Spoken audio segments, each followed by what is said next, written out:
తెలుగువారి విశ్వవేదిక వారధి కార్యక్రమానికి స్వాగతం. నేతల వర్ష షాక్లతో బీఆర్ఎస్ సతమతమవుతోందా?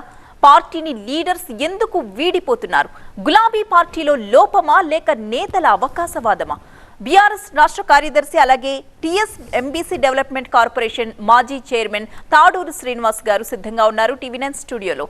శ్రీనివాస్ గారు నమస్తే. నమస్తే అండి. ఎన్ఆర్ఐలు కాల్ చేయాల్సిన నంబర్స్ 914023490015 అలాగే 914023490016. వాట్సాప్ వీడియో కాల్ నంబర్ కోసం 8006036036 నంబర్ని సంప్రదించగలరు. ఇక మాట్లాడదాం శ్రీనివాస్ గారితో. శ్రీనివాస్ గారు, జరుగుతున్న పరిణామాలన్నీ చూస్తుంటే ప్రధానంగా ఈ రోజు బీఆర్ఎస్కి ఒక బిగ్ డే అని అనుకోవచ్చా, ఒక బ్యాడ్ డే అని అనుకోవచ్చా? రాజకీయాలలో ఈ మధ్య కాలంలో చూస్తా ఉన్నా ఇవన్నీ కూడా సహజ పరిణామాలు. అందులో ఎన్నికల ముందు ఇంకా ఎక్కువగా ఇటువంటి అంటే ఈ రోజు ప్రధానంగా షాక్ల మీద షాక్లు కనిపిస్తున్నాయి. కేకే గారు పార్టీని వెళ్ళిపోతున్నారు. ఏ పార్టీలో జరగట్లేదు చెప్పండి, ఏ పార్టీలో ఎవరు ఉంటున్నారో ఎవరు తెలియట్లేదు. ఈ మధ్య కాలంలో రాజకీయాలు అట్లా అయిపోయినాయి. ఫిరాయింపులు, నేను అందుకే ఆ రోజుల్లో కూడా అన్నాను, నేటి ఫిరాయింపులే రేపు ఫిరంగులై మన మీదకే పేలుతాయని కూడా మాట్లాడినాం. ఈ రోజు కూడా అదే జరుగుతుంది. కాంగ్రెస్ పార్టీ బీజేపీ ఫిరాయింపులను ప్రోత్సహిస్తూ ఉంది, కానీ రేపు మళ్ళీ ఇవి నేటి ఫిరాయింపులే రేపు ఫిరంగులై వారి మీదకే పోతాయి. బీఆర్ఎస్ కూడా అదే ఫిరాయింపులను ప్రోత్సహించింది కదా డెఫినెట్గా. అంటే మొదటి టర్మ్లో చేసినటువంటిది తప్పు కాదండి. ఆ రోజు కొంత తెలంగాణ రాష్ట్ర ప్రభుత్వం కొత్తగా ఏర్పడింది, తెలంగాణ ప్రజలకు పరిపాలన చేత కాదు. సో అది నిరూపించుకునేటటువంటి దశలో తెలంగాణ ప్రజలు తమకు తాము పరిపాలించుకోగలుగుతారు, ఈ దేశంలోనే ఒక నెంబర్ 1 రాష్ట్రంగా తీర్చిదిద్దగలుగుతారు అని నిరూపిస్తున్నటువంటి క్రమంలో ఆనాటి చంద్రబాబు నాయుడు మరి అదే రకంగా ఓటుకు నోటు కేసులు ఇటువంటివన్నీ కూడా కొన్ని కుట్రలు ఈ ప్రాంతం మీద జరిగినాయి. సో వాటిలో బొటాబొటి మెజార్టీతో ఉన్నాం కాబట్టి సో ఆ స్థిరమైన పాలన అందించాలంటే, ఒక స్థిర ప్రభుత్వాన్ని అందించాలంటే ఇటువంటి జంపింగ్ జపాంగ్లు కానీ లేకపోతే ప్రభుత్వాలను కులదోసే కుట్రలను ఛేదించాలి. కాబట్టి రాజకీయం ఆ రోజు క్షత్రియం చేశాం. సో కానీ కొంతమేరకు ఆ తర్వాత కాలంలో చేసినటువంటి ఫిరాయింపులు, అవకాశవాదులు కొంతమేరకు పార్టీలోకి రావడం జరిగింది. మళ్ళీ వారు ఇప్పుడు వెళ్ళిపోతూ ఉన్నారు. సో అందుకే నేనేమంటానంటే వెళ్ళిపోతారు. కాకపోతే కొత్త పార్టీలు వచ్చినప్పుడు ఆ రోజుల్లో కానీ కడియం శ్రీహరి కానీ వీళ్ళు కూడా పార్టీని వెళ్ళిపోతున్నారు అంటే 10 ఏళ్ల అధికారాన్ని నిలబెట్టుకున్న పార్టీ ఈ రోజు ఉనికి కోసం పోరాడుతున్న సిచ్యువేషన్ లో పడిపోయిందా అన్నట్టుగా పరిస్థితి. దురదృష్టకరం ఏంటంటే అవకాశాల మీద అవకాశాలు వచ్చిన వారు తొందరగా వెళ్ళిపోతా ఉన్నారు, మళ్ళీ దాంట్లో అవకాశాలు పొందుతా ఉన్నారు. దీంట్లో పార్టీ నిర్మాణంలో ఉన్నటువంటి వాళ్ళు, ఆ అవకాశాలు రానటువంటి వాళ్ళు, అటువంటి వాళ్ళు ఎవరు వెళ్ళట్లేదు. అదే రకంగా పార్టీలు కూడా గుర్తించట్లేదు వాళ్ళని. ఇది ఒక దురదృష్టకరమైనటువంటి వాతావరణం అన్ని పార్టీలలో. ఇప్పుడు ఇంతమంది చేరుతూ ఉన్నారు కాంగ్రెస్ పార్టీలో, కానీ వారికి పదవులు ఇవ్వచ్చు, ఇప్పుడు రాగానే మళ్ళీ వాళ్ళకి మంచి పొజిషన్స్ వస్తాయి. కానీ మొదటి నుండి కష్టపడ్డ కార్యకర్తలు అక్కడ మళ్ళా నిరుత్సాహానికి గురయ్యే పరిస్థితి. దానికి ఉదాహరణ మీకు ఎంపీ టికెట్లు చూడండి.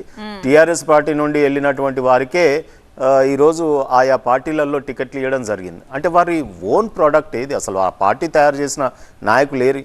ఇప్పుడు ఒకనాడు మనం చదువుకునేటప్పుడు ఈ దేశానికి భావి భారత పౌరులను అందిస్తున్నామని విద్యార్థుల్ని గురువులు చెప్తూ ఉండేది స్కూళ్ళల్లో. మరి రాజకీయ పార్టీలు ఏం చెప్పాలి? భావి భారతదేశానికి నాయకులను అందజేస్తూ ఉన్నాం, మంచి ప్రోడక్ట్ని, మంచి నాయకులను మేము తీర్చిదిద్ది అందిస్తున్నాం అనే విధంగా రాజకీయ పార్టీలు యూనివర్సిటీలాగా లేవు.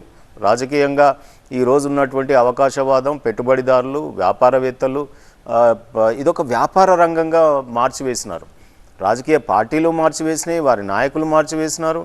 అసలు సత్తానే లేదు. నేను అందుకే ఏమంటానంటే అసలు రాజకీయ పార్టీలు మాట్లాడుతా ఉన్నాను. అన్ని పార్టీలు అండి, అన్ని పార్టీలు. మీరు అడిగిన ప్రశ్న చాలా చక్కటి ప్రశ్న.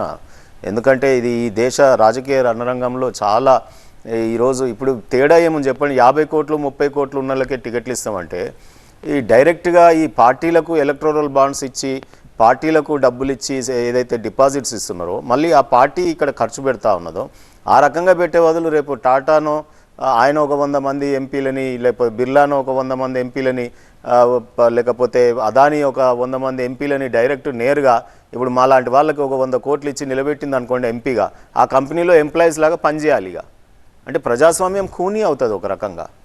సో ఇది చాలా సిగ్గుచేటైనటువంటి అంశం. సో ఈరోజు చదువుకున్నటువంటి విద్యావేత్తలు దీంట్లో రావాలంటే భయపడతా ఉన్నారు. ఒక వ్యాపార రంగంలో రాణించిన వారు మాత్రమే దీంట్లో రాజకీయాలలో రాణించగలుగుతూ ఉన్నారు. ఇది దురదృష్టకరం ఏ పార్టీ అయినా. సో కాబట్టి నేనేమంటున్నానంటే ఇవాళ ఎంతో జాతీయ పార్టీలు మరి కొన్ని వందల ఏళ్ళలో ఉన్నటువంటి పార్టీలు కూడా ఇప్పుడు టీఆర్ఎస్ పార్టీకి వెళ్ళి పోయిన వెంటనే అక్కడ ఎంపీ టికెట్ వస్తూ ఉంది. అంటే దీంట్లో అవకాశం నిన్నటి వరకు పొందినారు, నిన్నటి వరకు ఎంపీలుగా ఉన్నారు. ఇక్కడ పార్టీని వీడుతున్నారు అనడం కరెక్టే. ముందు మాట్లాడుకుంటున్నారు, నెగోషియేషన్స్, బార్గెనింగ్స్ అవన్నీ కూడా ఇప్పుడు ఇంతకుముందు అయితే ఇంకా చాటుగా జరిగేది, ఇప్పుడు నేరుగా జరుగుతూ ఉన్నాయి. సో ఎవరన్నా పార్టీలలో రాజకీయంగా ఇప్పటివరకు అవకాశం రాని వాళ్ళు ఎవరన్నా మారినారు, లేకపోతే ఎవరన్నా అందిపుచ్చుకున్నారు అవకాశాన్ని అంటే అది కూడా లేదు. అంటే ఎంత బేలతనం అంటే రాజకీయ పార్టీలది. ఇవాళ వేరే పార్టీ నుంచి రెడీమేడ్ వాళ్ళు వచ్చి డబ్బులు పెట్టుకునే వాళ్ళు వస్తే తప్ప ఆయా రాజకీయ పార్టీల యొక్క ఒక దమ్ము లేదు, ఆ రాజకీయ పార్టీ నాయకులకు దమ్ము లేదు. సో ఒక కొత్త నాయకత్వాన్ని ఇచ్చేటటువంటి కార్యక్రమం చేయలేకపోతా ఉన్నారు. వారి పార్టీలోనే సర్వీస్ ఇచ్చినటువంటి నాయకులని డబ్బు లేని వాళ్ళని చేయలేకపోతున్నారు. చదువుకున్న వాళ్ళు డబ్బు లేకుండా, ఒక డబ్బు ఒకటే లేకుండా రాజకీయాలలో అనేక చదువులు చదివినటువంటి వారు కూడా ఈరోజు రాణించలేకపోతా ఉన్నారంటే ఇది ప్రజాస్వామ్యానికి చేటు. రాజకీయ పార్టీలు అనుకుంటున్నాయి మేము రాజకీయ క్రీడ, నీ మీద నేను, నా మీద నువ్వు బాగా ఆడుతున్నామని అనుకుంటున్నారు. కానీ రేపు రాబోయే కాలంలో ఇది ప్రజాస్వామ్యానికి పెద్ద ఇది ముప్పు వాటిల్తా ఉంది. మీలో కూడా చాలా అసంతృప్తి కనిపిస్తోంది. అంటే ఒక సిటిజన్గా మాట్లాడకూడదా? మీరు రేపు రాజకీయాల్లో మీరు అంటా ఉన్నారు, యాంకర్గా ఉన్నారు, జర్నలిస్ట్గా ఉన్నారు, పాలిటిక్స్ ఇప్పుడు మీరు అవపోసన పడుతూ ఉన్నారు. అనేక మంది అన్ని పార్టీల రాజకీయ నాయకులు వస్తూ ఉన్నారు. మీకు పొలిటికల్ సైన్స్ ఒక సబ్జెక్ట్ అయి కూర్చుంది. రేపు మీరు ఎమ్మెల్యే అవ్వొద్దా, ఒక ఎంపీ అవ్వొద్దా, దానికి ప్లాట్ఫామ్గా ఈ రాజకీయ పార్టీలు ఉండొద్దా? చెప్పలేం కదా. మీకు కోరిక పుట్టవచ్చు, మాలాంటి కదర్షెట్లను చూసి మీరు రేపు పార్లమెంట్లో అడుగుపెట్టాలని ఉంటుంది. అప్పుడు ఎట్లా కాగలుగుతారు చెప్పండి? ఉన్నాయా? 100 కోట్లు ఉన్నాయా? అంటే మీరు తయారవ్వట్లేదు, మీరు ప్రశ్నలు ఆ రకంగా అడగట్లేదు. అట్లా మారిన వాళ్ళని పిలిపియాలి, ఇట్లా నా లెక్క కూర్చోబెట్టి అడగాలి. ఒకవేళ మాకు అవకాశాలు రానోళ్ళం ఇంకెవడన్నా అవకాశం ఇస్తే పోయినామంటే అది వేరండి. పార్టీలో ఉన్న పార్టీ అధినేతల్ని మనసును మార్చలేకపోతున్నారు కదా, వాళ్ళ మైండ్ ఇది చేయలేకపోతున్నారు కదా. డెఫినెట్గా ఇప్పుడు మా పార్టీలో నేను ఒక పునాది రాయిని, మా పార్టీలో తెలంగాణ రాష్ట్ర సమితిలో నేను ఒక పునాది రాయిని. కానీ అంబిషన్ ఉంది, లా చదువుకున్నాం, చట్టాలు అవపోసన పట్టినాం. ఇవాళ 30 ఏళ్ళు ఒక పార్టీలో పనిచేసినాం, అంతకుముందు ఇంకో పార్టీలో పనిచేసినాం, విద్యార్థి నుండి నేటి వరకు రాజకీయాలు. కానీ ఒక తీరని కళ నేను లేను, మా జాతి నుండి ఒక్కరు కూడా లేరు ఈరోజు వరకు. అసెంబ్లీలో లేరు, మండలిలో లేరు, పార్లమెంట్లో లేరు. అంటే ఆయా కులాలలో, ఆయా సామాజిక వర్గాల్లో పుట్టుకనే శాపమా మాకు? ఒక మోస్ట్ బ్యాక్వర్డ్ క్లాసెస్లో పుట్టడమే శాపమా? అంటే ఏం తక్కువ ఉన్నది మాకు? సో నేనేమంటున్నానంటే ఈ రాజకీయ పార్టీలు చాతగాని రాజకీయ పార్టీలు, అంటే చేయలేని ఎన్టీ రామారావు గారి టైంలో కొంత మేరకు చదువుకున్న యువకులు దొరికితే ఎమ్మెల్యేలు అయిపోయినారండి. వారు కృతజ్ఞతగా ఆ పార్టీలో పడి ఉన్నారు, కొన్ని ఏళ్ల తరబడి పడి ఉన్నారు. ఈ రోజు వరకు కూడా ఆ పార్టీ కొంతమేరకు నిలబడ్డదంటే అది బాబు గారి పుణ్యం కాదు. ఎన్టీ రామారావు గారు యువకులని, చదువుకున్న యువకులని, కొత్త తరాన్ని డబ్బులు లేకున్నా వారిని ఇస్తే వారు అదే కృతజ్ఞత భావంతో ఈ రోజు వరకు పడి ఉన్నారు. కానీ నేటి రాజకీయ యుగంలో ఈ రోజు పార్టీలన్నీ కురుస్తున్నాయి. రైట్, కాలర్ రెడీగా ఉన్నారండి కాలిఫోర్నియా నుంచి మహేష్ గారు. మహేష్ గారు మాట్లాడండి. నమస్తే శ్రీనివాస్ గారు. 2 క్వశ్చన్స్ ఉన్నాయండి. First let me complete those questions sir. ఇప్పుడు టిఆర్ఎస్ పార్టీ పెట్టినప్పుడు కూడా సార్ మీరు చూస్తే ఉద్యమం అయిన తర్వాత, తెలంగాణ ప్రకటన వచ్చిన తర్వాత మీరు తెలుగుదేశం నుంచి, కాంగ్రెస్ నుంచి పెద్ద లీడర్స్ తీసుకున్నారు. ఈ దానం నాగేందర్, ఎర్రబల్లి దయాకర్ రావు, తలసాని శ్రీనివాస్ యాదవ్, మహేందర్ రెడ్డి, నామా నాగేశ్వరరావు, అసలు వీళ్ళంతా తెలంగాణ ఉద్యమంలోనే లేరు. ఇందులో కొంతమంది తెలంగాణ ఉద్యమకారులను కొట్టిన వాళ్ళు కూడా ఉన్నారు. అప్పుడు కేసీఆర్ ను తిట్టిన వాళ్ళు ఉన్నారు. అప్పుడు ఎంత కోపం వచ్చిందంటే కేసీఆర్ గారిని తిడితే మాకు నిజంగా చాలా కోపం వచ్చింది తెలంగాణ ఉద్యమం టైంలో. ఇలాంటి నాయకులను మీరు టిఆర్ఎస్ లో తీసుకొని వాళ్లకు మంత్రి పదవులు ఇచ్చి, వాళ్లకు అప్పుడు మీకు విద్యావేత్తలు, రాజకీయంలో విలువలు, ఒక కామన్ పబ్లిక్ అంతెందుకు సార్, మీరే ఉన్నారు కదా ఉద్యమంలో, మీరు చాలా ప్రధాన పాత్ర పోషించారు, మీరు చాలా కష్టపడ్డారు. మీకెందుకు ఒక ఎమ్మెల్యే ఇచ్చి మంత్రి పదవి ఇవ్వలేదండి? మీకంటే ఈ దానం నాగేందర్, లేకపోతే ఎర్రబల్లి, లేకపోతే తలసాని గొప్పనా? మీరు ఉద్యమంలో ఎంత కష్టపడ్డారు? మరి ఈ విలువలు అప్పుడు ఏమైనా టీఆర్ఎస్ కి ఎందుకు లేవు చెప్పండి. Second question, coming to the కవితక్క కేసు సార్, ముఖ్యంగా కేసీఆర్ బిడ్డ తీహార్ జైల్లో ఉండటం బాధాకరం. కాబట్టి ఐ థింక్ బీజేపీ చాలా ఫోకస్డ్ గా చేస్తున్నట్టుగా తెలుస్తుంది. మీరు గమనిస్తే ఆంధ్ర ముఖ్యమంత్రి పైన కూడా సిబిఐ, ఈడీ కేసెస్ చాలా ఉన్నాయి. ఆయన 10 సంవత్సరాల నుంచి బెయిల్ పైన ఉన్నాడు. మరి ఆయన పైన సడన్ గా విచారణ ఎందుకు ఆగిపోయిందో, ఒక 30 కేసెస్ ఉన్న మనిషి పైన 10 ఏళ్ల నుంచి ఎలాంటి విచారణ లేదు, సిబిఐ ఈడీ అసలు టచ్ చేయదు. కాబట్టి మీరు ఆ ప్రాతిపదిక పైన మరి ఒకవేళ ఆంధ్ర సీఎం ని జగన్మోహన్ రెడ్డి గారిని కాంటాక్ట్ అయ్యి బెయిల్ ఎలా తెచ్చుకోవాలి ఏంటి, ఎందుకంటే ఆయనకు బాగా దీంట్లో బాగా స్పెషలిస్ట్ ఆయన. సో అలా ఏమైనా చేస్తే తొందరగా కవితకు బెయిల్ వచ్చి బయటకు వచ్చే అవకాశం ఉంది, ఏమంటారు? అది వ్యంగ్యంగా మీరు అంటా ఉన్నారు, కానీ లీగల్లో ఇది సబ్జుడియస్ అవుతుంది. కేసు కోర్టులో ఉంది కాబట్టి దాని మీద మనం సరే ఏది ఉందో నిజాలు రేపు తేలుతాయి. ఇది రాజకీయపరమైనటువంటి కుట్ర. ఈ మధ్య కాలంలో ఏది గవర్నమెంట్ ఉంటే మనం చూసాం, డిఎంకే, అన్నా డిఎంకే, లేకపోతే దేశంలో అనేక పార్టీలు ఈరోజు అధికారంలో ఉన్నప్పుడు ప్రతిపక్షాల మీద కేసులు, ప్రతిపక్షంగా ఉన్న వాళ్ళు మళ్ళీ అధికారంలోకి వస్తే ప్రతిపక్షాల మీద కేసులు ఆ రకంగా జరుగుతూ ఉంటాయి. అసలు కేసులు పెట్టే అవకాశాలు మన దగ్గర ఉన్నప్పుడు మనం సో దట్స్ వాట్, ఎందుకంటే ఇక బీయింగ్ అన్ అడ్వకేట్ అది సబ్జుడియస్ అవుతుంది.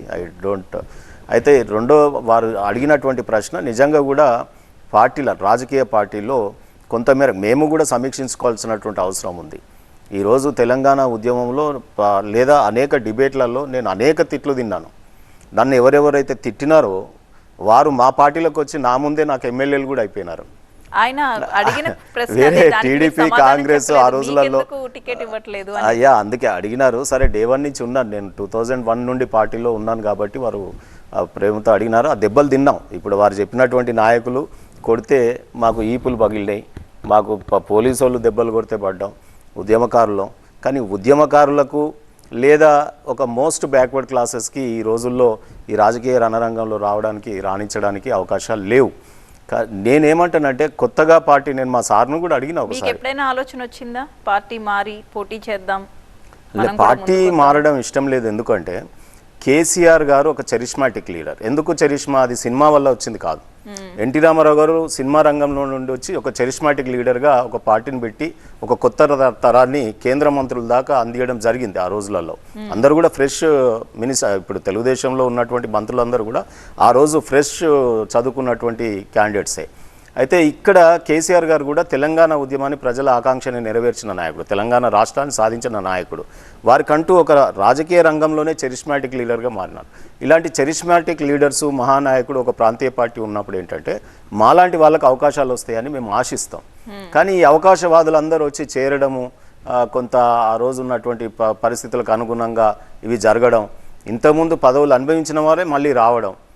సో మనం వార్తలు చూస్తూ ఉన్నాం, ఏదో కడియం శ్రీహరి గారి డాటర్, వారికి ఎన్ని అవకాశాలు వచ్చినాయి అక్కడ పార్టీ, మళ్ళీ ఇక్కడికి రాగానే ఉప ముఖ్యమంత్రులు, లేదా కేకే గారు అవకాశాలు, లేకపోతే చాలామందికి అనేక అవకాశాలు వచ్చినాయి. సో వారందరూ కూడా ఈరోజు పార్టీకి ఎవరైతే అవకాశాలు వచ్చినాయో వాళ్ళే విడిపోతూ ఉన్నారు. అవకాశాలు రాని వాళ్ళందరూ ఇంకా ఈ పార్టీ మీద విశ్వాసం కానీ, ఈ పార్టీ పట్ల ప్రేమ కానీ అవన్నీ కూడా చెక్కు చెదరట్లేదు. సో మిగతా వాళ్ళందరూ మాత్రం ఎవరైతే మధ్యలో వచ్చారో మధ్యలోనే పోతూ ఉన్నారు. సో ఇది కనువిప్పు జరగాలి అన్ని పార్టీలకు కూడా. మాకు కూడా చాలా బాధేస్తుంది. డెఫినెట్గా దక్కట్లేదు, అంటే ఏ పార్టీలైనా దక్కట్లేదు అంటున్నాను నేను. ఇదేదో మనం సద్విమర్శ మేము తీసుకోవాలి, బయటి పార్టీలకు. అంటే మీరు ఉదాహరణకు నేను చెప్తాను, ఈరోజు 10 మంది టీఆర్ఎస్కి పార్టీకి వెళ్ళి ఇక్కడ ఎంపీలుగా ఉన్నవాళ్ళు ఇమీడియట్గా కాంగ్రెస్, బీజేపీ నుండి పోటీకి నిలబడ్డారు. అంటే ఆయా పార్టీలలో ఇప్పుడు కేంద్రంలో అధికారంలో ఉండి, లేకపోతే రాష్ట్రంలో అధికారంలో ఇప్పుడు ఉండి, లేదా 100 ఏళ్ల పార్టీ అని చెప్పుకుంటున్నారు కాంగ్రెస్ పార్టీ, మరి వాళ్ళ క్యాండిడేట్ లేరు. అంటే వారి పార్టీలో ఎన్ఎస్సిఐలో పనిచేసి విద్యార్థి విభాగంలో, తర్వాత యువత విభాగంలో పనిచేసి, తర్వాత రైతు విభాగము, బీసీ విభాగం, ఇన్ని విభాగాలలో సేవాదళలో పనిచేసిన వాళ్ళు ఏరి. గతంలో జరిగేది, సేవాదళలో పనిచేసి విద్యార్థి నాయకులుగా పనిచేసిన వారు ఎంతోమంది దేశాలలో దేశంలో పెద్ద పెద్ద నాయకులుగా ఎదిగినారు. ఈరోజు ఉన్నటువంటి కిషన్ రెడ్డి గారు విద్యార్థి నాయకుడే, చక్కగా ఇప్పుడు కేంద్ర మంత్రి అయినారు. అనేక మంది విద్యార్థి నాయకులు, పొన్నం ప్రభాకర్ గారు, మహేష్ కుమార్ గౌడ్ మొన్న, సో అనేక మంది, మా దాంట్లో ఎంపీ సుమన్ విద్యార్థి నాయకుడే. సో ఆ రకంగా కొంతమంది, అనేక మంది విద్యార్థి రంగాలలో రాణించిన వారు అనేక మంది ఎంపీలుగా, ఎమ్మెల్యేలుగా ఎదిగినారు. ఆ రకంగా ఉండేది వాతావరణం. కానీ ఇప్పుడు దురదృష్టం ఏంటంటే కంప్లీట్ పెట్టుబడిదారులు ఈరోజు ఎలక్టోరల్ బాండ్స్, లేకపోతే నేరుగా నీ దగ్గర 50 ఉన్నాయా, 100 ఉన్నాయా, లేదా సామాజిక వర్గం, పెట్టుబడి వర్గం, వారసత్వంగా వచ్చినటువంటి వారు మాత్రమే ఈరోజు రాజకీయ రంగంలో రాణిస్తూ ఉన్నారు. ఇది అంటే కొంత మేరకు రిగ్రెట్ అవుతుంది. చూడాలి మరి ఏ రకంగా రైట్ అండి. అట్లాంటా నుంచి వెంకట్ గారు లైన్ లో ఉన్నారండి. వెంకట్ గారు మీ ప్రశ్న అడగండి. హలో శ్రీనివాస్ సార్ గారు, నమస్తే అండి. నమస్తే సార్, వెంకట్ గారు క్వశ్చన్స్ ఏం లేవండి. అంటే మీరు నేను అడగాల్సినవన్నీ మీరు చెప్తున్నారు. బట్ మీరు మళ్ళా కూడా ఆ దొరలకి, అంటే దొరలు అంటే రెడ్డి రావులు ఎవరైనా కావచ్చు, వాళ్ళకే మళ్ళీ మీరు సపోర్ట్, మనందరం మిడిల్ క్లాస్ వాళ్ళందరం సపోర్ట్ చేసి వాళ్ళకే చేయగొట్టాల్సిన పరిస్థితి ఎన్ని రోజులు సార్ ఇవన్నీ? అసలు అది మారదా సార్ పరిస్థితి? ఎప్పుడు వాళ్ళకి చేయగొట్టుడు వీళ్ళకి చేయగొట్టుడు ఇదే తప్పితే మిడిల్ క్లాస్ వాడి పరిస్థితి ఏంది జనాలకు కూడా అర్థం చేసుకోలేకపోతున్నారు. ఎప్పుడు మీరు చూసుకోండి సార్, ఇప్పుడు ఫర్ ఎగ్జాంపుల్ ఇప్పుడు ఉన్న ఎమ్మెల్యేలు ఎంపీలు బై ఎలక్షన్స్, ఆ ఎలక్షన్స్, ఈ ఎలక్షన్స్ చేసినోడే చేస్తున్నాడు తప్పితే ఈ మిడిల్ క్లాస్ వాళ్ళు రాజకీయాల్లోకి రావాలనుకుంటే పరిస్థితి ఏంటి సార్ వాళ్ళది? అంటే వాడి కూడా వెనక్కి వాడి తరం అంతా కూడా ఇవి రాజకీయంగా అందని ద్రాక్ష పండులాగానే ఉంటున్నది. ఈరోజు అసెంబ్లీలో కూడా ఇంకా నేను ముందుకెళ్ళి చెప్తా ఉన్నాను వెంకట్ గారు, నిజంగా మీరు అన్నది ఒకే సామాజిక వర్గానికి పదుల సంఖ్యలో ఈరోజు మన రాష్ట్ర అసెంబ్లీ చూసుకుంటే నాకైతే ఒక 3 కమ్యూనిటీస్ చాలా బ్రహ్మాండంగా మా ఎమ్మెల్యేలు మంత్రులు విఆర్కే సిల్క్ అని పేరు పెట్టినాను అసెంబ్లీ భవనానికి. అంటే రెడ్డి, వెలమ లేదా కమ్మ, ఈ 3 కమ్యూనిటీసు ఒక 60 మంది దాకా ఉన్నారు ఈరోజు అసెంబ్లీలో. మిగతా 130 కమ్యూనిటీస్ ఉన్న బీసీలు ఎవరు లేరు దాంట్లో. సో దాంట్లో మరి బీసీలకు ప్రాతినిధ్యం లేకున్నప్పుడు, వివిధ కులాలకు ప్రాతినిధ్యం లేనప్పుడు, వివిధ వర్గాలకు ప్రాతినిధ్యం లేనప్పుడు, వర్గాలంటే విద్యార్థులకి, కార్మికులకి, రైతులకి, అనేక వర్గాలకు లేనప్పుడు, కులాల పరంగా లేనప్పుడు ఆ అసెంబ్లీ ఎట్లవుతాయి? ఇంక్లూజివ్ ప్రజాస్వామ్యం ఎట్లయితాయి? వారికి ఉన్న సమస్యలు ఎట్లా చర్చింపబడతాయి? ఇప్పుడు ఏదైనా కొన్ని మైనార్టీ కులాలు ఉన్నాయి, లేకపోతే మైనార్టీ వర్గాలు ఉన్నాయి, దాంట్లో ఉన్నటువంటి సమస్యలు చర్చింపబడాలంటే అసెంబ్లీలో ఆ వర్గాలకు చెందినటువంటి వారైతే చక్కగా మరి ఇది చేస్తారు కదా. ఇప్పుడు మా కేసీఆర్ గారు ఎంబీసీ కార్పొరేషన్ చైర్మన్గా అవకాశం కల్పించారు. ఈ ఎంబీసీల జీవన విధానం మీద నేను కొంత స్టడీ చేశాను. ఇప్పుడు మేము అసెంబ్లీలో ఉంటే ఈ ఎంబీసీల యొక్క ఈ జీవన విధానం మీద మేము చర్చించగలుగుతాం, వారికి కొన్ని చట్టాలు తీసుకురాగలుగుతాం. సో ఉదాహరణకు మీకు చెప్తాను, ఒక దొమ్మరి కులం ఇంకా ఎందుకు ఉండాలండి కాన్స్టిట్యూషన్లో? వారి కులం పేరు మార్చమంటున్నారు, మార్చలేకపోతూ ఉన్నాం. ఈరోజు బుడుబుక్కల అనే కులం ఉంది, వాళ్ళు చాలా ఇబ్బంది పడుతూ ఉన్నారు, మారలేకపోతూ ఉన్నాయి. సో ఈ రకంగా అనేక కులాల యొక్క సమస్యలు చర్చింపబడాలి. పోనీ వాళ్ళు చర్చిస్తారా వీటి మీద? అంటే రాజకీయంగా నేను తిట్టడం, నువ్వు నన్ను తిట్టడం. కేసీఆర్ గారితో చర్చించారా? డెఫినెట్గా చర్చిస్తాం కదా, అన్ని విషయాలు చర్చిస్తాం దాంట్లో. వారు కాబట్టే ఈరోజు ఎంబీసీలు ఉన్నారని, ఎంబీసీలకు ఒక కార్పొరేషన్ కావాలని కొంత మేరకు అసలు 10 yearsలో తెలంగాణ వ్యాస్ట్ డెవలప్మెంట్లో కానీ, లేక అనేక కులాలు వర్గాలు ఎడ్యుకేషన్లో గురుకుల విద్యా విధానం, ఇవన్నీ కూడా ప్రతి గవర్నమెంట్లో కొంత మంచి జరుగుతుంది. ఇటువంటి పార్టీలు ఏంటంటే ప్రాంతీయ పార్టీలు కొంత మేరకు ఆ ప్రాంతం నుండే పుట్టుకొస్తాయి కాబట్టి చేసేటటువంటి అవకాశం కూడా ఎక్కువ ఉంటుంది. సో జనరల్గా కొంత దేశవ్యాప్తంగా ఉన్నటువంటి పార్టీలకు వారికి సమయం దొరకదా, లేకపోతే అన్ని రాష్ట్రాలలో ఉంటారు కాబట్టి కొంత మేరకు జరగదు సార్. కానీ నేనేమంటున్నానంటే ఈ రోజు వరకు కూడా ఇంకా ఆ అసెంబ్లీలలో, చట్టసభలలో ప్రాతినిధ్యం లేనటువంటి వారికి అవకాశాలు ఈ రాజకీయ పార్టీలు అందించలేకపోతున్నాయని నేను ఆ రాజకీయ పార్టీలని నేను అంటా ఉన్నాను. నిజంగా దమ్మున్న నాయకులు కానీ, లేకపోతే ధైర్యం ఉన్న నాయకులు కానీ, ఆ పార్టీలో వర్క్ చేసినటువంటి వాళ్ళు సింప్లిసిటీ చదువుకున్న వాళ్ళని ఎమ్మెల్యేలు చేయగలిగితే వాళ్ళలో సత్తా ఉన్నట్టు, ఆ పార్టీకి బలం ఉన్నట్టు. డైరెక్ట్ రెడీమేడ్ ఎన్నో అంటే తరతరాలుగా ఎమ్మెల్యేలు ఉండి, మంత్రులు ఉండి, వాళ్ళ పిల్లలకే ఇచ్చి, డబ్బులు ఉన్న వాళ్ళకే ఇచ్చి మేము మా పార్టీ నుండి గెలిపించినామంటే అది ఎట్లా అవుతుంది? సో ఈరోజు నేను చెప్తా ఉన్నాను, తెలంగాణ రాష్ట్రంలో ఉన్నటువంటి అన్ని రాజకీయ పార్టీలు ఫెయిల్ అవుతూ ఉన్నాయి.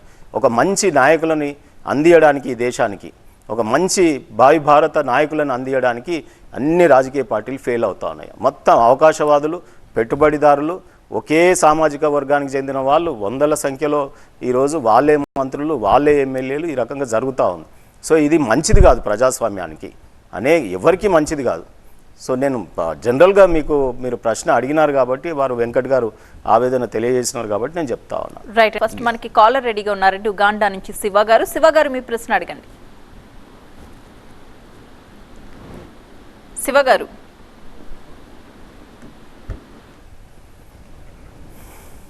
రైట్, కాల్ కట్ అయినట్లుందండి. ఈ రోజు మీరు ఇందాక బ్రేకింగ్ న్యూస్ చూసుంటారు, కడియం కావ్య గారు లోక్సభ సీటు తనకి వద్దు అని చెప్పేసి కేసీఆర్ గారికి ఒక లేఖ రాశారు. ఆ లేఖలో ఇప్పుడు పెడుతున్న కేసులకు సంబంధించి కానీ నేతల మధ్య సమన్వయ లోపం లేదని, ఎవరి తీరు వాళ్ళదేమన్నా తీరే అన్నట్లుగా ఉంది అని ఆవిడ అసహనం మొత్తం వెళ్ళగక్కుతూ ఒక లేఖ రాసి పార్టీ నుంచి వెళ్ళిపోవడం జరిగింది. రేపు అధిష్టానాన్ని కలుస్తారట ఏఐసిసిని.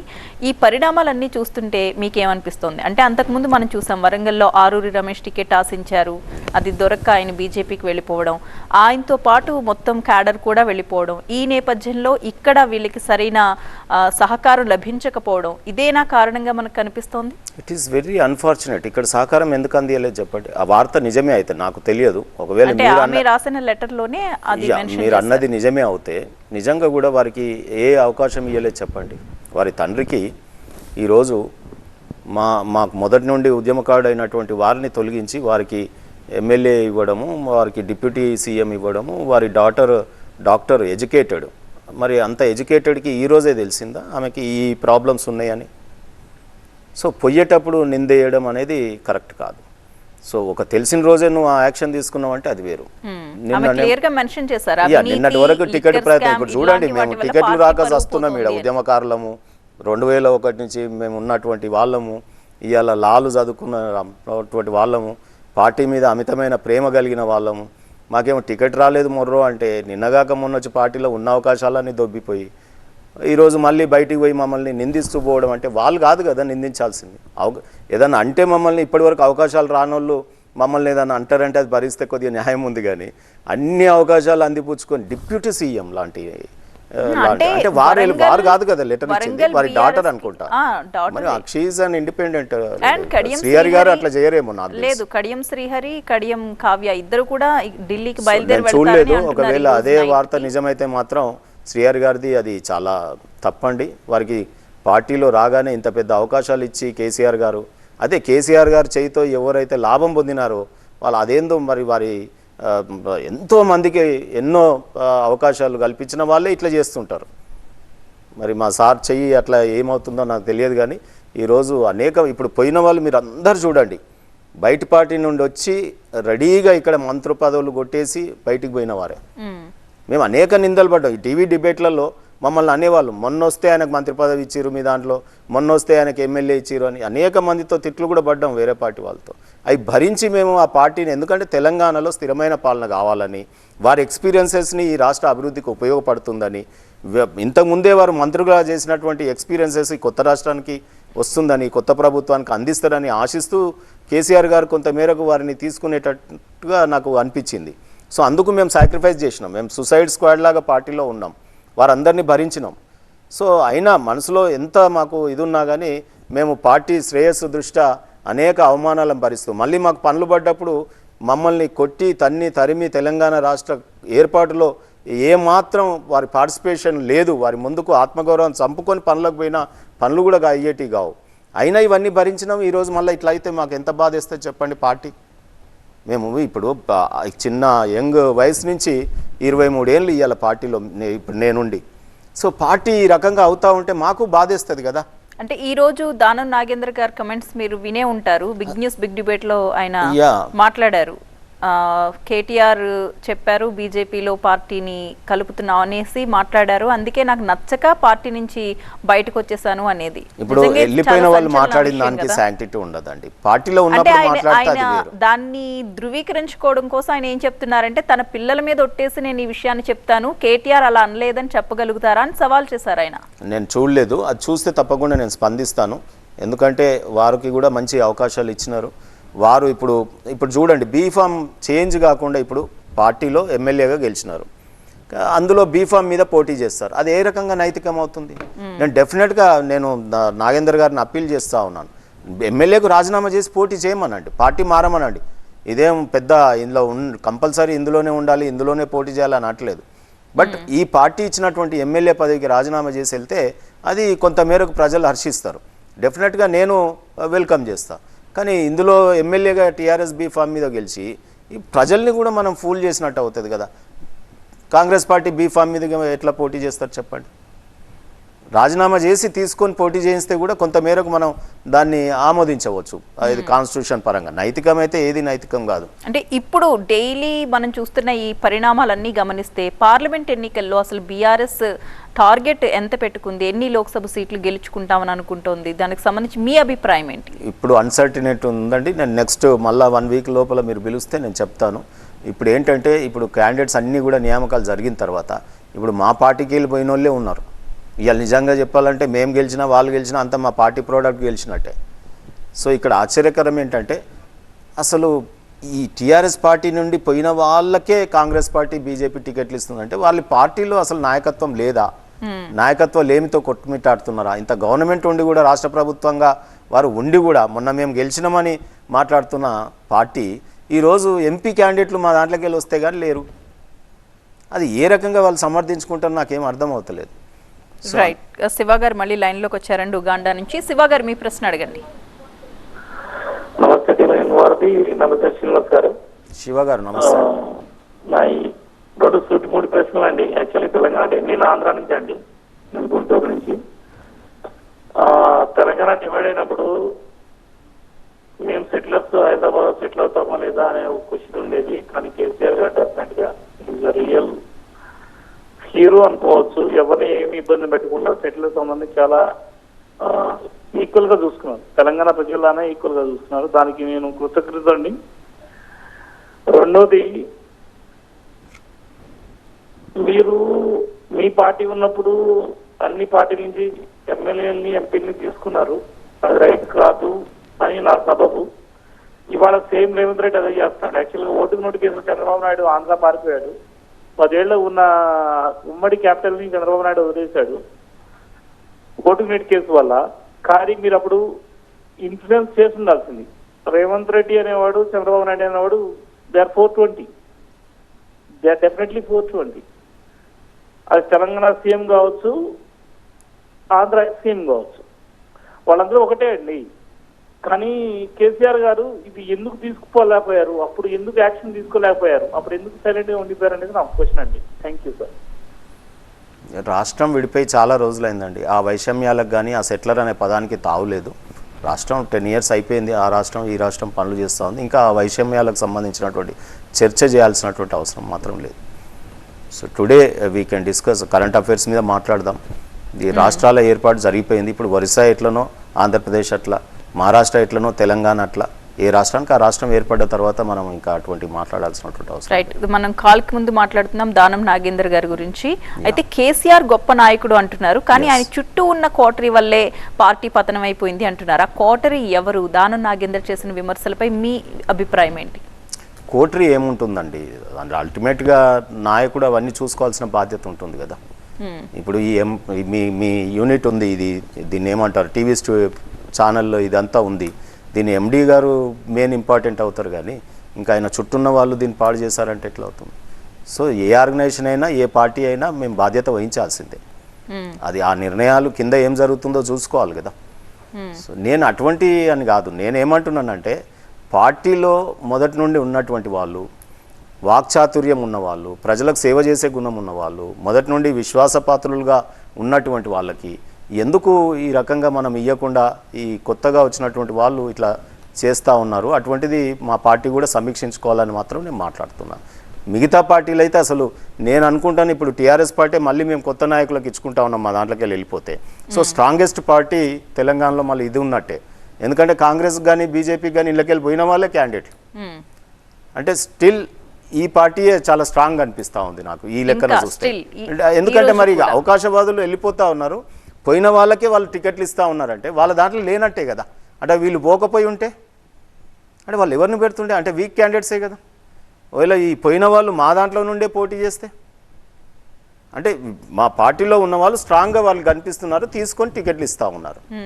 సో కాబట్టి ఆ పార్టీలు వీక్గా ఉన్నాయి, ఇది స్ట్రాంగ్గా ఉంది. సరే వాళ్ళు పోతే ఏమున్నది, మళ్ళీ కొత్త వాళ్ళకి ఇచ్చేటటువంటి అవకాశం నేను కూడా మా పార్టీ కూడా సమీక్షించుకోవాలి. నేను రియల్లీ ఐఎమ్ టెల్లింగ్ యూ. అంటే ఇక్కడ వ్యక్తుల వల్ల పార్టీ స్ట్రాంగ్ అనుకోవాలా, పార్టీ వల్ల వ్యక్తులు స్ట్రాంగ్ అనుకోవాలా? దురదృష్టం ఏంటంటే గతంలో పార్టీలు స్ట్రాంగ్గా ఉండేది, ఐడియాలజీ స్ట్రాంగ్గా ఉండేది, సిద్ధాంతం స్ట్రాంగ్గా ఉండేది. ఆ పార్టీని నమ్ముకుంటే ఎంతోమంది మా దగ్గర ధర్మభిక్షం లాంటి వాళ్ళు, లేకపోతే ఆనాటి రావినారాయణ రెడ్డి గారు, పుచ్చలపల్లి సుందర, అటువంటి అసెంబ్లీని చూద్దాం అనుకుంటే లేనే లేదు.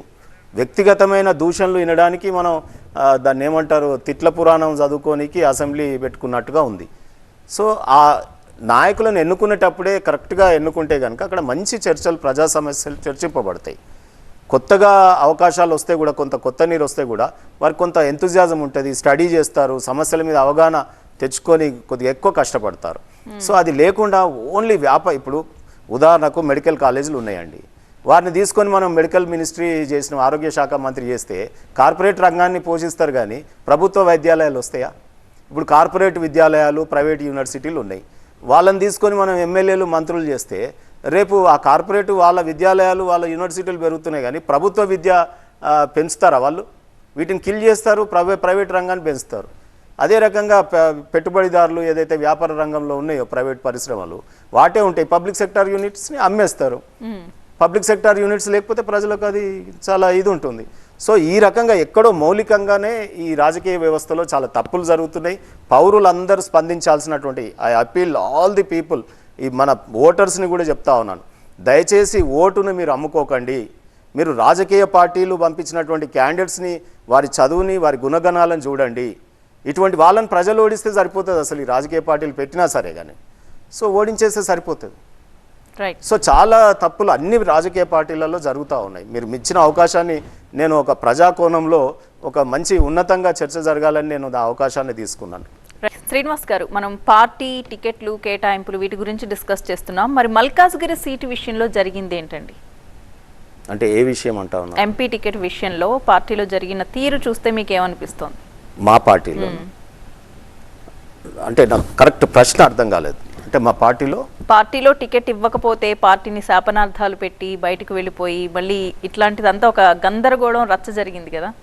అచ్చా, అంటే ఇప్పుడు మల్కాజ్గిరి క్యాండిడేట్ కాంగ్రెస్ పార్టీలో ఆయనకు టికెట్ రాకపోతే నిజమే, అది అన్ఫార్చునేట్. దాన్ని కూడా అసలు మళ్ళీ మార్చేసి మాలాంటి ఉద్యమకారులకు టికెట్ ఇస్తే బాగుంటుంది. అది ఆ మల్కాజ్గిరి టికెట్ నాలాంటి వాళ్ళకి ఇస్తే అసలు ఎట్లా గెలవమో చూస్తాం, అవతల పార్టీలని ఏ రకంగా ఇది చేస్తామో చూస్తాం. కొంతమేరకు జరిగిందండి, అది సరిదిద్దుకోవాల్సినటువంటి అవసరం ఉంది. సో నేనేమంటున్నానంటే కావ్య గారైనా, లేకపోతే ఇప్పుడు మా పార్టీ మల్కాజ్గిరి పార్లమెంటు అభ్యర్థి అయినా, సో ఇటువంటి టికెట్స్ అన్నీ కూడా కొంతమేరకు ఆలోచించి నిర్ణయాలు తీసుకుంటే బాగుంటుందని నేను అనుకుంటున్నాను. సో కొంత పార్టీ పట్ల విశ్వాసం ఉండి, కొంత చట్టాల పట్ల అవగాహన ఉండి, చట్టసభలలో మాట్లాడగలిగేటటువంటి వారికి కొంత పార్టీ ఫండింగ్ చేసి, ఈ ఎలక్టోరల్ బాండ్ ఫండ్ దేని గురించి అండి? ఇప్పుడు పార్టీల దగ్గర డబ్బులు ఇన్ని ఉన్నాయని పేపర్లలో వస్తూ ఉంది కదా, మరి ఆ డబ్బులు పెట్టే కదా మమ్మల్ని గెలిపియాలి, డబ్బు లేని వాళ్ళని. సో అది జరగట్లేదు. నేను ఈ రాజకీయ వ్యవస్థని ప్రజాపక్షంగా నిందిస్తూ ఉన్నాను. సో కాబట్టి తప్పకుండా అన్ని రాజకీయ పార్టీలు దయచేసి అవకాశవాదులను ప్రోత్సహించకండి. ఈ వ్యాపార రంగాలకు పెట్టుబడిదారులు వ్యాపారంగా భావించే వాళ్ళని దూరం పెట్టండి. ఒకవేళ పార్టీలు నిర్ణయించి పంపిన ప్రజలారా, దయచేసి మీరు ఓట్లు వేసేటప్పుడు ఆ అభ్యర్థి గుణగణాలని బేరీజు వేసుకొని ఓట్లేయమని చెప్తా ఉన్నాను నేను. సో మేం గేట్లు తీస్తే బీఆర్ఎస్ ఖాళీ అయిపోతుంది అన్న రేవంత్ రెడ్డి మాటలు నిజమవుతున్నట్లుగా కనిపిస్తోందా ఈ రోజున? ఉరికిరానికి జంతువులా అండి? ఇవేమో ఆవులు, బర్రెల, దున్నపోతుల? అంటే ఎట్లా మాట్లాడుతూ ఉన్నారు అంటే ఎమ్మెల్యేలని, పార్లమెంట్ సభ్యుల్ని, లేకపోతే పార్టీ రాజకీయ రంగంలో ఉన్న నాయకులని ఒక గేట్లు తెరిస్తే బంజరు దొడ్లకి అందులో కురికినట్టు, అందులోకి వెళ్ళి పారిపోయినట్టు ఈ సంబోధనలు అంటే నాకు చాలా చండాలం అనిపిస్తుంది. రాజకీయ నాయకులు వ్యవహరిస్తున్న, రాజకీయ పార్టీలు వ్యవహరిస్తున్న తీరు, అసలు ఆ పార్టీలకు ఇంటెలెక్చువాలిటీ, థింక్ ట్యాంకులు ఎక్కడ పోయినాయి? ఆ పోలిట్ బ్యూరోలు ఎక్కడ పోయినాయి? ఒక రాజకీయ పార్టీలో సుదీర్ఘంగా 3 రోజులు మీటింగ్లు పెట్టుకొని చర్చలు ఎక్కడ పోయినాయి? ఆ స్టడీ ఎక్కడ పోయినాయి? శిక్షణా శిబిరాలు ఎక్కడ పోయినాయి? ఈ రాజకీయ పార్టీలు అసలు ఏం చేస్తున్నాయి? ఇవి పాన్ షాపులు నడుపుతా ఉన్నాయా? నాకేం అర్థం అవ్వట్లేదు. ఇది ఫ్యాన్సీ స్టోర్స్ అయిపోయినాయి అన్నీ. ఎవరు ఫ్యాన్సీగా కనిపిస్తే వాళ్ళని తీసుకొచ్చి నిలబెట్టడమా? నేను తస్మాత్ జాగ్రత్త. అన్ని రాజకీయ పార్టీలకి ఈ ప్రజలు అట్లీస్ట్ ఈ ఎన్నికలలో గుణపాఠం చెప్పాలి, మంచి అభ్యర్థుల్ని ఎన్నుకోవాలని చెప్పి నేను అప్పీల్ మళ్ళీ చేస్తున్నాను. రైట్. కాంగ్రెస్ పార్టీ అధికారంలోకి వచ్చిన తరువాత 100 రోజుల్లో హామీలు తీరుస్తామని చెప్పి కొన్ని హామీలను ఇప్పటికే నెరవేర్చడం జరిగింది. కానీ రైతు బంధు విషయంలో ఎందుకని కాస్త లోపం జరిగిన మాటన వాస్తవం.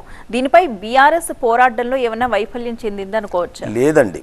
ఈ తెలంగాణ రాష్ట్ర ప్రభుత్వం ఈ 10 ఏళ్ళు కేసీఆర్ గారి ఆలోచనలు మనిషి యొక్క జీవితంలో ముఖ్య ఘట్టాలు ఏవైతే ఉంటాయో, అది పుట్టుక కావచ్చు, పెళ్ళి కావచ్చు, ఇండ్లు కావచ్చు, చావు కావచ్చు, అనేక ఏవేవైతే అంశాలు ఉంటాయో అక్కడ ప్రభుత్వం నేనున్నా అనే విధంగా ఆ బీదరికాన్ని పారదోలే విధంగా పనిచేయడం జరిగింది. నేను అనుకుంటాను మా పార్టీ ఈ సంక్షేమ కార్యక్రమాల వల్ల కానీ, ఈ అభివృద్ధి కార్యక్రమాల వల్ల కానీ, కేసీఆర్ గారి ఆలోచన విధానాల వల్ల కానీ, పరిపాలన విధాలుగా కానీ ఇది జరిగినటువంటిది కాదు.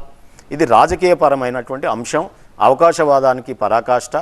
ఇది నేను ఇంతకుముందే చెప్పినట్టు ఈ రాజకీయాలలో కొంత చెడు ప్రవేశించడం వల్ల మాకు ఈ ఓటమి జరిగింది. కానీ టీఆర్ఎస్ పార్టీ తీసుకున్న కార్యక్రమాలు అనేకం చాలా మంచి కార్యక్రమాలు. అంటే కాళేశ్వరం మేడిగడ్డ బ్యారేజ్ దాంట్లో జరిగిన అవినీతి కూడా ఒక అవినీతి మీద ఇప్పుడు ఎక్కడ కేసులు అవ్వలేదండి. మీరు చూడండి, దాని మీద ఎక్కడ అవినీతి జరిగిందని ఎక్కడ కేసు అయింది, ఎక్కడ విజిలెన్స్ వాళ్ళు కానీ ఎన్ని డిపార్ట్మెంట్స్ ఉంటాయి, ఎక్కడ కూడా అవినీతి మీద రాలేదు. టెక్నికాలిటీ మీద అది ఎందుకు జరిగింది, ఎందుకు అక్కడ మరి ఆ క్రాక్స్ రావడం జరిగింది అనేది, పగుళ్ళు రావడం అనేది ఎందుకంటే అది ఎగ్జిక్యూషన్ లో మిస్టేకా, ప్లాన్స్ లో మిస్టేకా, లేకపోతే అక్కడ ఉన్న ప్రకృతి వైపు జరగడం వలన, ప్రకృతి విపత్తు వలన, ఇది తేటతెల్లం కావాలి. అది తెలిసిన తర్వాత మనం దాని మీద స్పందించాలి. దీనికి ప్రభుత్వం యొక్క ఉద్దేశం ఏంటి, ఇన్ని ఎకరాలకు నీళ్ళు ఇవ్వాలి, గోదావరి మీద మనం బ్యారేజీలు కట్టుకొని, రిజర్వాయర్లు కట్టుకొని, మంచిగా గ్రౌండ్ వాటర్ లెవెల్స్ పెంచుకొని, ఈ తాగునీటి సౌకర్యము, వ్యవసాయ సాగుకి వాటరు, ఇవన్నీ కల్పించడానికి ఉద్దేశం మంచిదే కదా. ఆ ఎగ్జిక్యూషన్లో ఎక్కడో ఏదో మిస్టేక్ జరిగింది, దాన్ని ఫైండ్ అవుట్ చేస్తే సరిపోతుంది. కాబట్టి దాన్ని ప్రభుత్వానికి మనం ఆ రోజు ఉన్నటువంటి ప్రభుత్వాన్ని మనం మొత్తం నిందించాల్సినటువంటి అవసరం లేదు. జరిగిన మిస్టేక్ ఏందో జల్దీ ఎట్లా రెక్టిఫై అవుతుంది, అసలు రెక్టిఫై అవుతుందా, లేకపోతే కాకపోతే ఎట్లా, ఏ టెక్నాలజీ ఫారెన్కి వెళ్ళి తెచ్చి చేస్తారా, ఇంకెక్కడికి వెళ్ళి చేస్తారా, తొందరగా నీళ్ళు వచ్చి రైతులకు అందించే కార్యక్రమాన్ని చేయాలి తప్ప దాని మీద రాజకీయాలు చేయొద్దు అనేది నా ఒపీనియన్. రైట్ అండి, కాలర్ లైన్లో ఉన్నారు. హలో,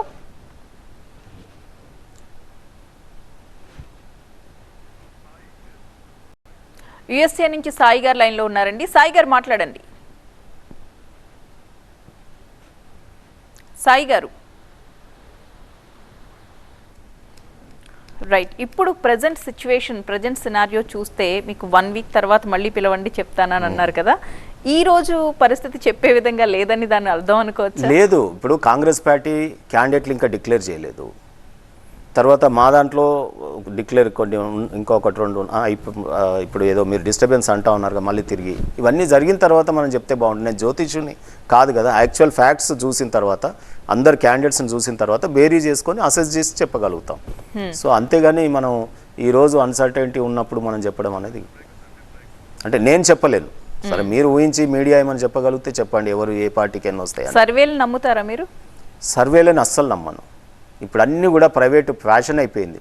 ఒకప్పుడు ఎట్లయితే వేరే రంగాలలో ఉండేనో, ఇప్పుడు పాలిటిక్స్లో మేము సర్వే చేస్తాం అని ప్రైవేటు ఈవెంట్ మేనేజ్మెంట్, ఒక పెళ్ళికి ఎట్లయితే ఈవెంట్ మేనేజ్మెంట్ వస్తున్నాయో, ఈ సర్వేలు కూడా అట్లనే వచ్చి మేము సర్వే చేస్తాం, మిమ్మల్ని గెలిపిస్తాం, మా స్ట్రాటజీ తీసుకోండి అని చెప్పి కొన్ని పార్టీలు అయితే, అసలు నేను మళ్ళీ చెప్తా ఉన్నా, 100 ఏళ్ళ కాంగ్రెస్ పార్టీ కావచ్చు, బీజేపీ కావచ్చు, లేదా ప్రాంతీయ పార్టీలు కావచ్చు, ఇలా కోట్లాది రూపాయలు పెట్టి ఒక వ్యక్తి ఆలోచనకి ఈ పార్టీలను వదిలేసి, ఆ వ్యక్తి యొక్క ఆలోచనలు ఒక ఈవెంట్ మేనేజర్ లాగా వచ్చేసి నేను గెలిపిస్తాను ఈ పార్టీని, ఈ రాష్ట్రంలో నేను గెలిపిస్తానని చెప్పి పీకే లాంటి వాళ్ళు, ఇటువంటి వాళ్ళు అందరూ వచ్చి మాట్లాడుతూ ఉంటే నాకు నవ్వు వస్తుంది.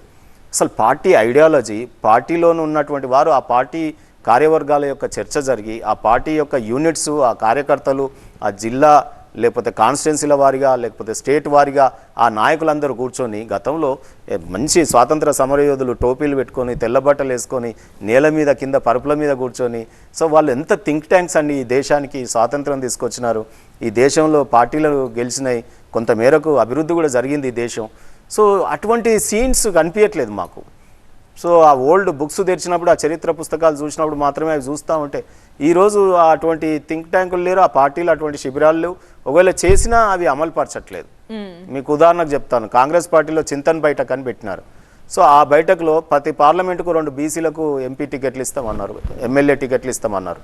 సో ఏది ఈరోజు మొత్తం మళ్ళీ గెలుపు గుర్రాల పేరిట వాళ్ళు ఇష్టం ఉన్నట్టు టికెట్లు ఇచ్చేస్తూ ఉన్నారు. సో అదే రకంగా అన్ని పార్టీలు, ఒక్క పార్టీ అనట్లేదు, సో ఆల్ ది పార్టీస్ ఈరోజు ఎందుకో కొంత బేలతనంతోనే ఈ రాజకీయ పార్టీలు ఇట్లుంటే ప్రజాస్వామ్యానికి మంచిది కాదు, ప్రజలకు కూడా మంచిది కాదు. రాజకీయ పార్టీలలో ఉన్నటువంటి నిష్ణాతులందరూ కూడా, జూనియర్సు సీనియర్సు అందరూ కూర్చొని ఒక చర్చ చేయాలి. ప్రజలు ఏం సమస్యలు ఎదుర్కొంటా ఉన్నారు, దేశం ఏ సమస్యలు ఎదుర్కొంటుంది, రాష్ట్రాన్ని ఏం సమస్యలు ఎదుర్కొంటుంది, వాటి మీద సంపూర్ణమైన చర్చ చేసి ఈ రాజకీయ పార్టీలు పరిపాలనను అందించాలి. లెజిస్లేచర్ ఈజ్ మోర్, అంటే ఎంత పవర్ఫుల్ అండి లెజిస్లేచర్. ఎగ్జిక్యూటివ్ని కానీ న్యాయ వ్యవస్థను కానీ కొంత ఇన్ఫ్లుయెన్స్ చేయగలిగి చట్టాలను చేసే దగ్గరనే బేలతనం కనిపిస్తే ఇంకా న్యాయకోవిధులు అక్కడ కోర్టులు ఉండి ఏం లాభం, ఐఏఎస్లు చదివి ఇంజనీర్లు చదివి వాళ్ళు ఉండి ఏం లాభం. ఇక్కడ లెజిస్లేచర్ మంచిగా ఉండి మంచి చట్టాలు వస్తాయి కదా, వాళ్ళు మంచిగా ఎగ్జిక్యూట్ చేస్తారు. రైట్, మనకి కెనడా నుంచి రాజారెడ్డి గారు లైన్ లో ఉన్నారు. శ్రీనివాస్ గారు, రాజారెడ్డి గారు మీ ప్రశ్న అడగండి. నమస్కారం శ్రీనివాస్ గారు. యా రాజారెడ్డి గారు చెప్పండి. థ్యాంక్ యూ ఫర్ టీవీ9 వారిది ఫర్ దిస్ ఆపర్చునిటీ. సార్ ఒక సూటి ప్రశ్న అడుగుతున్నాను సార్. మీరు 10 సంవత్సరాలు కేసీఆర్ గవర్నమెంట్ అధికారంలో ఉండి అప్పుడు లేని రాజకీయ గురించి మీరు ఈరోజు రైట్ అండి, ఆడియో క్లియర్ గా లేదు. ఎస్, ఇప్పుడు మరొక సెన్సేషనల్ న్యూస్ ఏంటి అంటే ఫోన్ ట్యాపింగ్ గురించి. ఈ విషయంలో ఎర్రబెల్లి దయాకర్ రావు కేటీఆర్ హస్తం ఉందని కాంగ్రెస్ నేతలు తీవ్రంగా ఆరోపణలు చేస్తున్నారు. దానికి తగ్గట్లే ప్రణీత్ రావు అప్రూవర్స్ గా కొంతమంది పేర్లు తెరపైకి తీసుకురావడం, ఇవన్నీ చూస్తుంటే మీకు ఏమనిపిస్తోంది? కేటీఆర్ కూడా అన్నారు 1-2 ఫోన్ ట్యాపింగ్లు జరిగితే నష్టం ఏంటి అని. అది చాలా రాంగ్ స్టేట్మెంట్ కదా. అంటే నేనేమంటానంటే ప్రభుత్వాలు ఈ టెర్రరిజం ఏదైతే ఉంటుందో, యాంటీ సోషల్ ఎలిమెంట్స్ ఏదైతే ఉందో, ప్రభుత్వాలను కూలదోసే కుట్రలు ఏవైతే ఉంటాయో వాటి గురించి వారు అనుమతి తీసుకొని కొంత ఒక ప్రొసీజర్ ఉంటుంది. హోమ్ ప్రిన్సిపల్ సెక్రటరీ కానీ లేకపోతే సెంట్రల్ హోమ్ సెక్రటరీ కానీ పర్మిషన్లు అనుమతులు తీసుకొని చేస్తారు. అట్లా ఏమైనా చేసినారా చేయలేదా అనేది రేపు మనకు ఎంక్వైరీలో తేలుతుంది. సో ఆ తేలిన తర్వాత మాట్లాడితే బాగుంటుంది. కానీ ఏమి లేకముందే ఈ రాజకీయపరమైన అదే నేనేమంటున్నాను, కేసులు నీరుగారిపోతాయి. నిజంగా ఏం జరిగిందో తెలియాలంటే ఈ పసలేనంటే అసలు క్వశ్చనే లేదు.